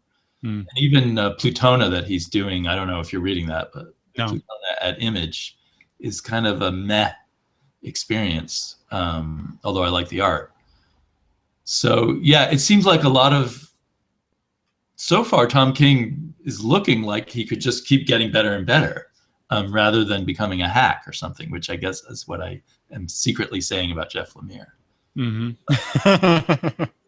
And Scott Snyder, I think, is interesting, but yeah, I also don't think he's at like genius level or heading towards genius level. I think he's an interesting but not great writer. Well, I don't mean to say or suggest that they're bad writers. It's just that I don't respond to their work as well as some others have. And Travis is on. Hey, Travis, Sheriff of Babylon is in Iraq, and I should have known that. Yeah. Right. But I think you're right that Tom King did also serve in Afghanistan. But I think he served in a number of different areas, because I heard an interview with him. I think he also did work for the CIA in Europe, in Iraq, and in Afghanistan. Mm-hmm. See, and that's talk about autobiographic comics. I want him to do that. Let's hear about some of his stories while he was in the CIA. That'd be kind of cool. Or maybe Sheriff Babylon is his partially fictionalized version of that. Yeah, or things he saw there. But the other thing that I'm not so sure I totally want him to do too much of that is he is very positive about the CIA, and he says he clears all his Sheriff of Babylon stories with the CIA. And while I can admire him in some way for doing that and being loyal to his people, then I feel like I don't know whether I'm getting his real story. Okay. So when he's ready to just say, I'm going to tell everything, then I want him to do an autobiographical comic, not while getting it approved by the CIA. Hey, Gimpy says, Jeff Lemire's art makes me want to jump from something 30 stories or more. Gimpy, I kind of agree with you there. I've grown to accept Jeff Lemire's art.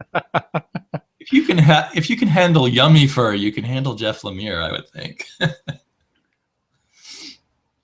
God, these comments are just totally out of order. Yeah.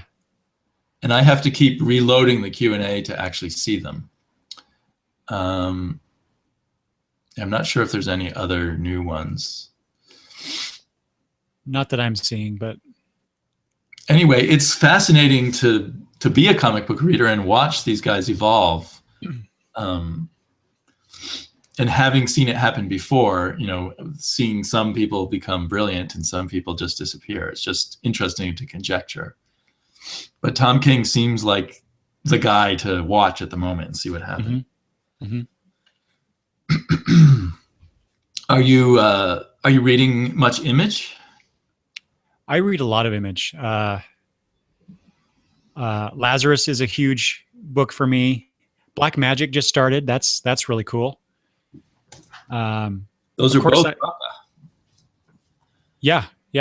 And let's see. Oh, The Fade Out just ended. That's Brew Baker. Yeah. And Velvet. I love Velvet. There you go. And so reading Velvet in trades and enjoying it a lot. Oh my gosh. That's a book, Damien, where I think I might go buy all the trades eventually. Just because I think it's such wait for one of those deluxe hardbacks. I'm sure that'll come. Oh, there you go. Yeah. So what did you think, speaking of Fade Out, what did you think of that ending? So I loved Fade Out, and it definitely was more the journey than the end for me. You know, and I sort of knew that as I was reading it. I knew I wasn't going to be blown away by the end. But I felt the end was a bit even more anticlimactic than I expected. Yeah, exactly. That's unfortunate. I mean, it's still a great story, though. People, if you haven't read it, people should check it out. Especially if you like. So I forget, Damien. What's the time period this is set in? I think it's the early 50s I think it's the early 50s. Yeah, that sounds about right. When did the McCarthy era kind of begin, like 1949 or so? Yeah. So yeah, maybe late 40s, early 50s. Early part of the McCarthy era, but the McCarthy era is still going on. So the FBI is setting up fake studio people to spy on people and stuff like that. But it's just it's a wonderful examination of that history, that time period, and that location. 1950s Hollywood. I mean, for me, that was a huge plus. And there's many kinds of ways to do plots and write, but this is done in what I think of as the tapestry method. You get a big tapestry of things that are going on, and it's a little bit pushed along by this mystery of solving a murder, but really a lot of the time you're not even thinking about the murder, you're just thinking about the tapestry of this world that you're exploring. Well, and speaking of the tapestry, the back matter stuff, those articles that they wrote about the actors and actresses and the other things involving that I love that stuff. I was kind of blown away by the Cary Grant as acid LSD addict. I had no idea until I read that. I was like, wow, that's something about Cary Grant I never knew. I don't know. It made him seem like kind of a sad character, but one could view that from different points of view. I don't feel like all people who've enjoyed acid are sad characters, but I think what bothered me most is, and this is always a problem with a mystery, at the end you have to solve the mystery. And I think he wanted his character to remain kind of a passive, ineffectual character. So really the mystery is solved by someone else telling him what the solution is.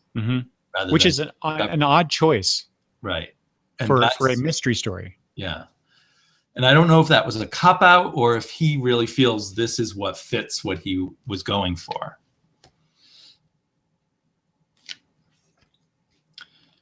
But I went back, I have not read much of Criminal, and I went back and read the very first volume of Criminal after reading this, and I feel they've become much more sophisticated since they started Criminal. Yes. Criminal, even though it was really good, was much closer to what you would expect from a comic book. At least that first volume. I'm going to continue to read the Criminal series in order. Good. Basically, if you see a comic book with the names Brubaker and Phillips doing the book, just buy it. Yeah. I've not been disappointed once by that team with any book, any genre or any style that they've tried. I mean, they mostly work in the crime noir genre, but they've done a few other things. They even did a superhero noir type book a couple times, and it's just fantastic stuff. What was that one called? Incognito or something like that? Yeah. Yep. I think I read that one a long time ago before I was really aware of who they were. So I want to go back and read everything that they've done. I'm not so interested in Brubaker's superhero work, although I hear great things about his Batman. Mm-hmm. But I wasn't very excited by his Captain America, which is what he's most famous. Oh, yeah, I was going to say, a lot of people talk about, I didn't read it, but a lot of people talk about his Captain America run. And so I just think he's a really good comic book writer. But yeah, his Image, well, his non-DC Marvel stuff is really, really good. I mean, they're currently at Image, but they were at other companies before. Right. They did a couple of different companies. And I should say on Captain America that I didn't read the whole of it, because I used to, before this current period where I'm buying so many comics, I used to sort of wander into the comic book shop, pick up some comics and try reading them. And so I picked up, 2 or 3 of his Captain Americas. So I was out of context. Maybe it's better than I thought. Well, if his more recent stuff is any indication, it seems like you need to read from beginning to end to get the whole worthwhile experience out of it. It took me a long time to accept that concept with superhero comics. I back in the 90s with boy, my brain is really going now. Back in the 90s with Sandman is when I learned about the idea of reading comic books as a novel. And so then I accepted that, and I mostly went off in that direction anyway. But when I would come back to superheroes, I kept expecting I could just pick up random issues and understand what's going on, which you just can't do anymore. And now I buy accordingly, but I used to go a different way. Any other Image ones that are popping to your mind? I can throw out other ones. I have a whole bunch in front of me, so that helps. Yeah. I really love Birthright. I don't know. Some people are quite disappointed with it, and other people love it. Let's see here. I have a long life as a reader of sword and sorcery and fantasy novels and stuff, and Birthright really tickles that part of me pretty well. Yeah, that was a genre I never really got into, but I appreciate it. It's not something that I tend to go towards. Paper Girls, that's one. I'm really enjoying that, although but that's Brian K. Vaughan. So sorry, that's Brian K. Vaughan. So I immediately buy his stuff.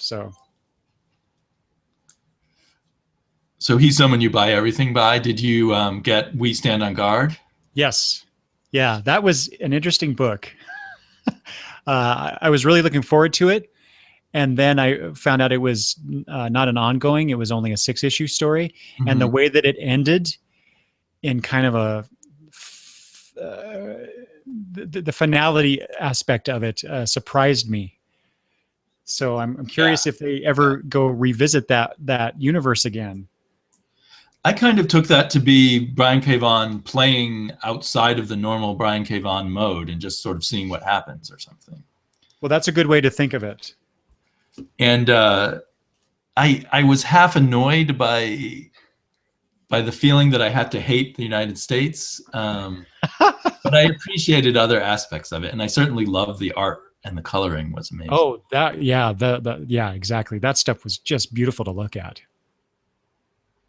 Sorry, I'm thumbing through, and I assume you read Saga like everyone does. Of course. And it's funny. It's been going strong for so long. This is issue 32. I feel kind of shallow that I just take it for granted, and I don't get so excited over it anymore. But that's fun. Another book like that is Revival, which which has been which going I haven't on. read yet. Oh, okay. It's a great book, but I've been thinking about that a lot lately because there on the podcast and on video casts, and people always are almost always talking about what's happening now, what's the new stuff, and everybody's excited about that. But then we have all these books that are several years old, and like Revival is, I think it's getting close to the 40s. Right. Saga is in the early 30s now, which isn't a huge amount of span of time. It's only 3 or 4 years. Right. I think it's 4 years because those are comics that take breaks. Yeah, that's true. You're right. But then started about the same time. Yeah, that's true. But people don't end up not talking about them as they mature, and like Terry Moore's Rachel Rising. Right. That's a good example of that. He just announced recently that's ending with issue number 42. And and I asked him on Twitter, is that because of sales or because that's where that was your plan? And he never responded to me, which leads me to believe the negative is the case. Right. Is due to sales, because there was a time where he was concerned about having to stop it sooner than he wanted to because of sales. So I feel bad for not getting that in singles. I get that in trades, and I'm kind of behind. So I suppose I'm contributing to the end of that book. Well, he says trades are a huge part of the business. So for that book, it sounds to me like you're right. And I went through a period where it was like, oh my God, am I causing books to end? And I just said, that's not my problem. Yeah, exactly. I went through that too. They can't survive off the trade sales, then they need a different business plan. Yeah. So you're supporting him sufficiently, but I'm supporting so many comic book creators. Yeah, Travis says, "Yep, we don't talk long-running books, and it is killing them." Though that's my question: is how much of us not talking about that is contributing to the decline? Now I know, and the reason I bring this up is because I've been following, or I've been seeing comments from Tim Seeley, who does Revival, and some other folks. I can't remember. It was just the other night that I was reading Twitter, and they were commenting on this about how, people like us are not talking about their long-running books. And so I just wonder, whose responsibility is this to keep a book going? Right. Is it ours? I kind of think not. I mean, we're providing a free service by promoting the stuff that we like, but it's got to be the creators, and it's got to be the company that they're putting it out through to help maintain that consistent or those consistent sales. Right. I mean, you could ask if professional venues like CBR are still doing interviews with Tim Seeley about Revival, or is Tim Seeley trying to get publicity about his long-running bookers? I mean, it's probably tough for these creators to spend their time on publicity anyway. Mm-hmm. And Tim Seeley's, doing a lot of DC work now that might be taking up what extra time you might have had. Mm-hmm. But on the flip side, I do believe though that, or I want to help contribute to promoting those books because I like them, not because I feel like I have an obligation, but I like those books, so maybe I should revisit them on some future episode, which I plan to do. It's definitely good to remember to talk about the good books you're reading so that other people will know about them, both to help your friends who like comics and to keep those good comics in print. Mm-hmm. Yeah. Manuel also asks about the comic book No Mercy by Alex DeCampi and Carla Speed McNeil, which I am not reading. I might get in trade. I heard an interview with not Carla Speed McNeil, but with Alex DeCampi, who's quite a character and quite good at promoting herself. And she mentioned raising the price of it. So it went, I think it's gone from $2.99 to $3.99. And she said she talked to retailers who said, don't bother with the $3.50 price point. And readers don't care. They charge them $3.99. It's just as good. You're not going to lose any readers.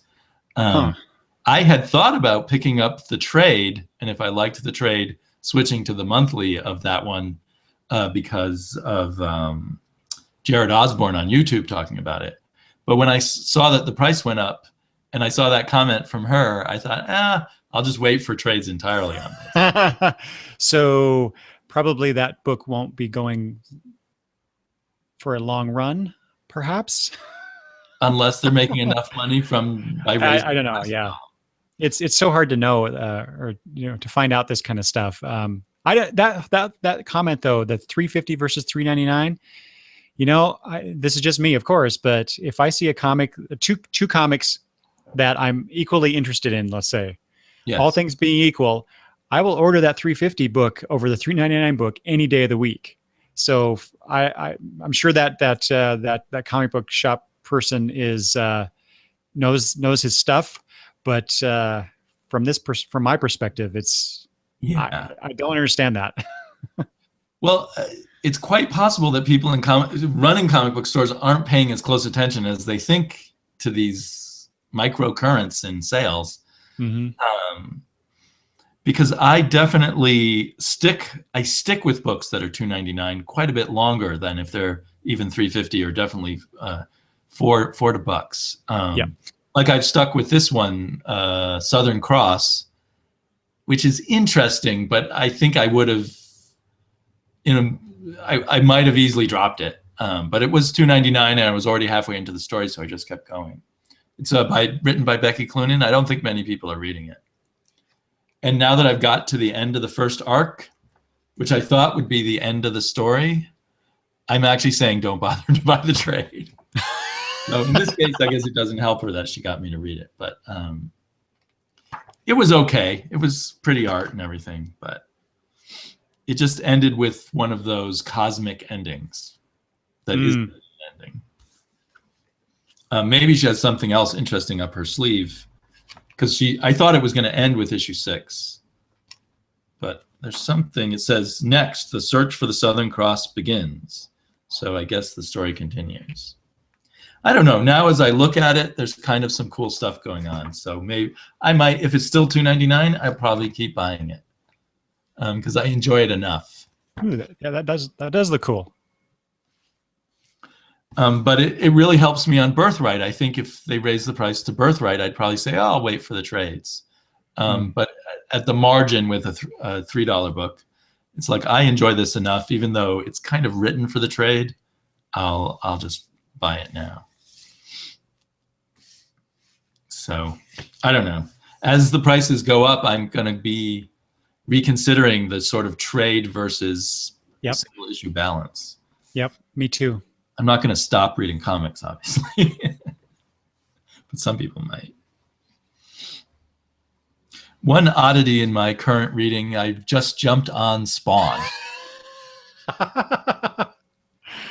All right. It's the Satan Saga War. There's absolutely no plot. I haven't read Spawn since issue number 10, and I haven't missed anything. I understand everything that's going on. Oh my gosh, that's not an indictment at all. And this is issue 259. But what I love about it is it's art by Eric Larson, inked by Todd McFarlane, and it looks awesome. Wow. McFarlane's doing stuff? McFarlane's inking, and Larson and McFarlane are co-plotting. Huh. So I'll probably just stay on it as long as they're doing that. And it's $2.99, so it's not so painful. The first issue I bought, the first issue they did together, only had 2 pages with words on it. All the rest was basically Jack Kirby goes to hell and draws Spawn. See, that is the Todd McFarlane that I remember well. But this is actually Eric Larson pencils with Todd McFarlane. Oh, okay. And Eric Larson is a very Jack Kirby influenced kind of creator.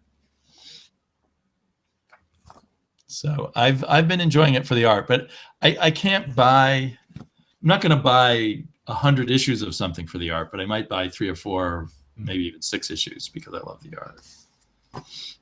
So you said is the latest issue 259? Yes, that I know. So, wow, just a few more years and they'll break Hellblazer's numbering run. And I say that for Travis's sake. Is this the highest numbered comic book currently coming out? It might be. It used to be Archie, but they've rebooted Archie. That's right, because they were in the 600s, weren't they? Yeah, I think so. So I remember them making a big deal about issue number 666. Archie. I was really enjoying Afterlife with Archie, but that seems to just have faded away. Man, I wish they'd get back to that. Because I think that was one of their best-selling comics. Yeah. I don't know what happened there. Well, I think Francisco Francavilla got busy doing other things. That might be the problem. So anything else pop into mind? Oh, as far as books that you're currently reading that you might want to mention? Well, there was one. There's one. That's not an image book. It's part of the new. Is it Aftershock Comics? So, I've heard of them, but I haven't sampled any of their comics yet. Yeah, so that's a new publisher that just appeared in previews a month or two ago, I think it was. And they had a bunch of new number ones, and I tried. It's called Insects. It's INSEXTS. Insects. I'm not enunciating that right. enough, but I read the first issue, and what a weird book. Who was the writer on that? Was that Paul Jenkins? Was that I don't remember. I'd have to look that up because I don't have the issue in front of me here. Right. But well, it's not necessarily that you have to answer.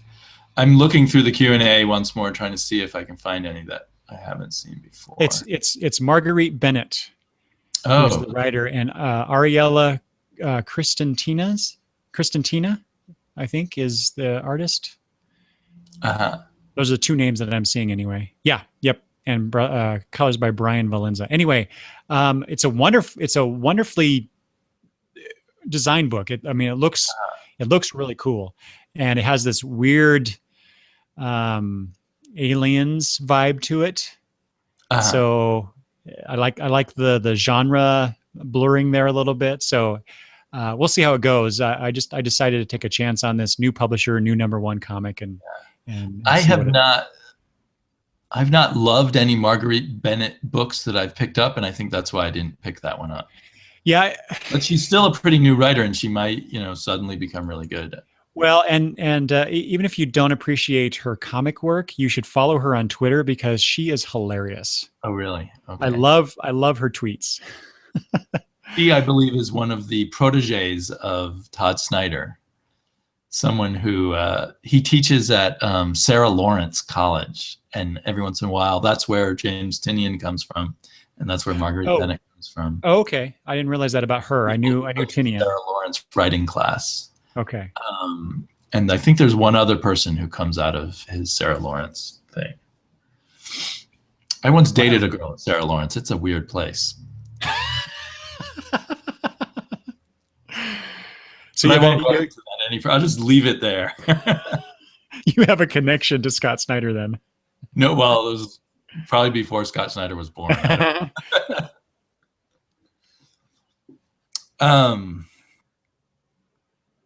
Okay, well, I guess this might be a good closing out part. I plan when this is over to put a link to your blog so people can find your podcast down below. And I hope you do more YouTube videos too, but I know your time is limited. I'm really trying to get back to those. I do enjoy doing it, especially when I actually have things to show, as opposed to, like I said before, me just my talking head talking at people in the video. So. And Terrence and I and maybe other people are trying to do hangouts where we just talk about whatever you've been reading lately, rather than what books came out this week. So hopefully you can join us for some of those. We might have done that today, but since it was just you and me, I decided to try and interview you and pretend I'm a journalist. Well, I appreciate you inviting me on to do this. It's a lot of fun. We didn't even talk about whether DC is rebooting or not. Oh, yes, that. Let's save that for a future conversation when we actually know a little bit. We'll see if they actually reboot. I have a feeling it'll just be some mess. Yeah. Corporations owning comic book companies could be a whole thing, I guess. Okay, well, my apologies to everyone for not being very good at the comment thing, and thanks to everyone who did use the Q&A and gave us some questions, and thanks to everyone who watched. We had between 7 and 14 viewers coming and going. So that's Cool. that's pretty good for the live thing while football's going on, I think. So I will chat to all of you later.